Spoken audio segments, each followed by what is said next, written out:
আজকে ৫ই অগস্ট ২০২৫ মঙ্গলবার। আজকে আমার কাছে চলে এসেছে মিশো থেকে এই অর্ডার করেছিলাম এই পার্সেলটা। এই পার্সেলটা ওপেন করলাম, তাই ভাবলাম পার্সেলটা ওপেনিং এর ভিডিও একটা করে ফেলি। আর সেই ভিডিওটা আমার যারা সাবস্ক্রাইবার বন্ধু রয়েছেন তাদের সঙ্গে একটু ভাগ করে ফেলি। তাই এখন তো আপনারাও আমার পরিবারের অংশ। তাই জন্যে আপনাদের সঙ্গে ভাগ করে নিলাম। এই ভিডিওটা যদি ভালো লাগে তাহলে লাইক, কমেন্ট, শেয়ার করে পাশে থাকুন।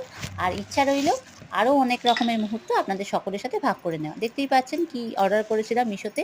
এই সুন্দর একটা ধূপদানি দেখে খুব ভালো লাগলো। ওরা খুব সুন্দর প্যাকিং করে পাঠিয়েছে। ভীষণ সুন্দরভাবে এসেছে জিনিসটা আমার কাছে। খুব ভালো লাগলো। তাই সকলের সাথে ভিডিওটা ভাগ করে নিলাম। ভালো লাগলে চ্যানেলটিকে সাবস্ক্রাইব করে পাশে থাকুন। ইচ্ছা রইল আরো অনেক ধরনের মুহূর্ত আপনাদের সকলের সাথে ভাগ করে নেওয়া। আজকের মতো এইটুকুই।